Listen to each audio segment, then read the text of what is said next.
The function is find the range of the function f x is equal to x upon one plus x square.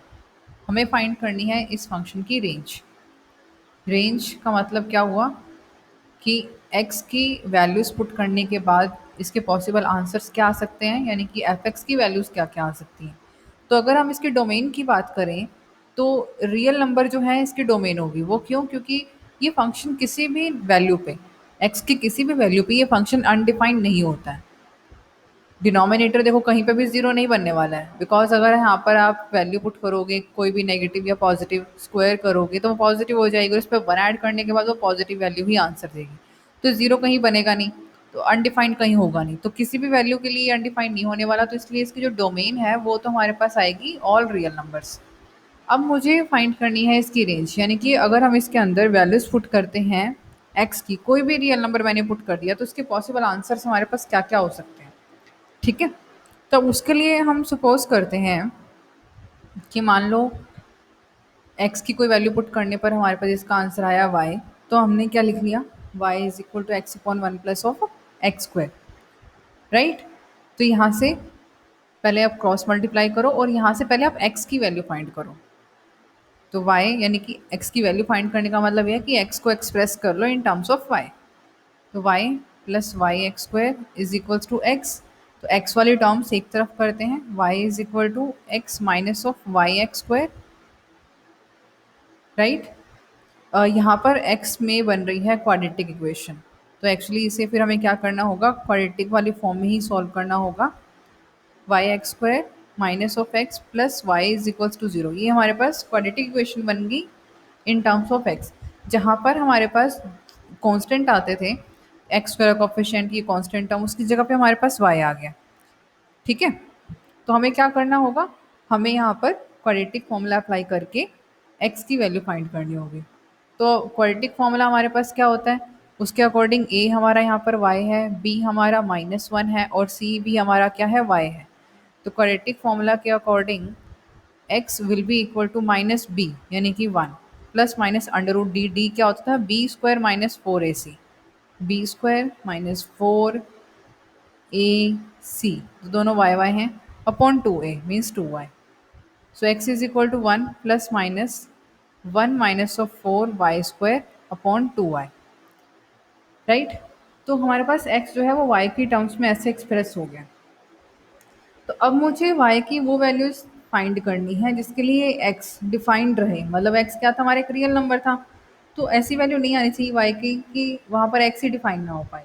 तो जैसे हम domain find करते हैं x की values, वैसे ही हमें यहाँ पर रेंज फाइंड करने के लिए फाइंड करनी है y की वैल्यूज़, राइट।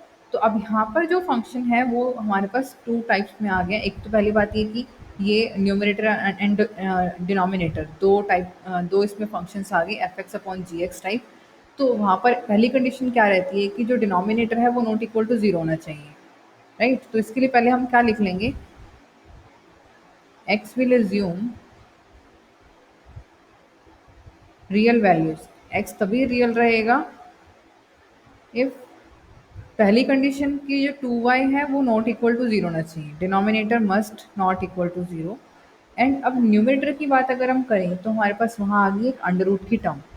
तो अंडर रूट वाले टर्म्स में हमें हमेशा ये ध्यान रखना होता है कि जो भी उसके अंदर फंक्शन है, अंडर रूट में जो भी हमारे पास फंक्शन है वो हमेशा greater than equal to zero रहना चाहिए। अगर ये न्यूमरेटर में है तो, डिनोमिनेटर में होगा तो हम सिर्फ ग्रेटर देन जीरो रखते हैं। अभी ये न्यूमरेटर में ही है अंडर रूट, तो हमें क्या करना है, हम greater than equal to zero ले सकते हैं। तो one minus of four y square greater than equal to zero, मुझे इन दोनों कंडीशन से y की वैल्यू बतानी है। तो यहाँ से तो clearly y not equal to zero चल रहा है।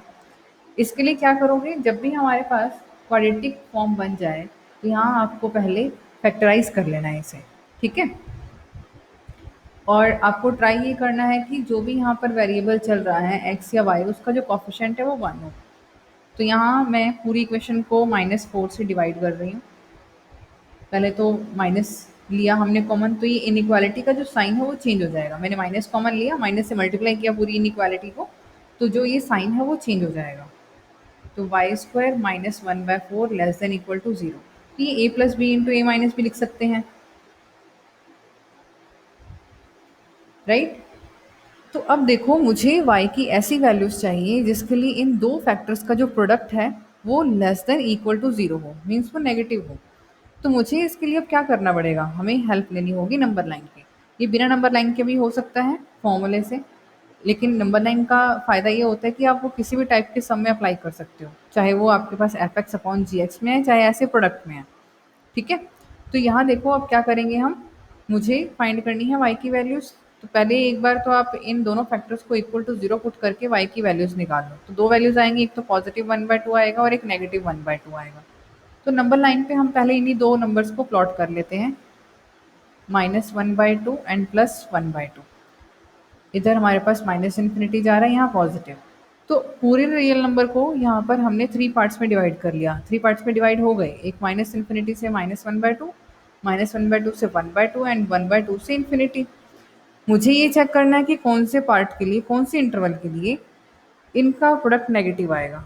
तो अब देखो जैसे पहला इंटरवल है माइनस इन्फिनिटी से -1/2, हम इसको चेक करते हैं।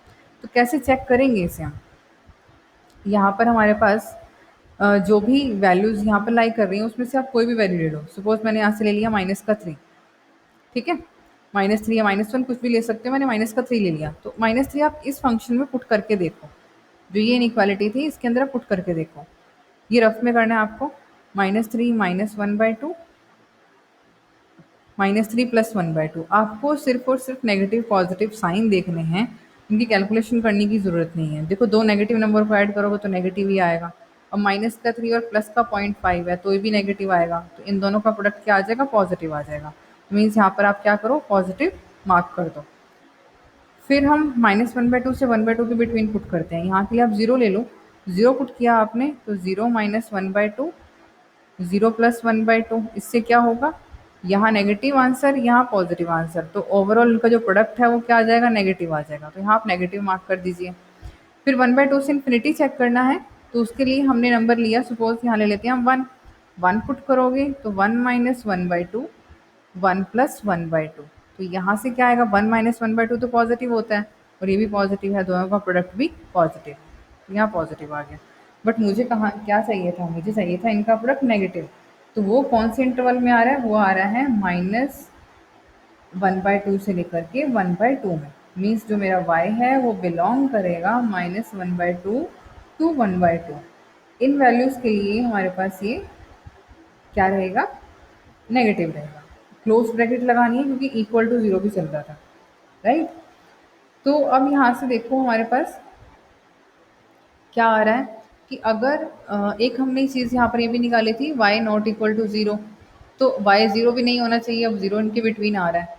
तो एक बार हम ये चेक कर लेंगे कि क्या 0 रखने पर, y इक्वल टू 0 रखने पर हमारे पास x की वैल्यू पे कोई फ़र्क पड़ रहा है या नहीं पड़ रहा। मीन्स जो फंक्शन गिवन है ना वहाँ से यहाँ 0 पुट करोगे तो ऑब्वियसली यहाँ से आपका अनडिफाइंड बन जाएगा, लेकिन जो गिवन फंक्शन है यहाँ अगर हम y को 0 पुट करते हैं तो क्या कोई इफेक्ट पड़ेगा।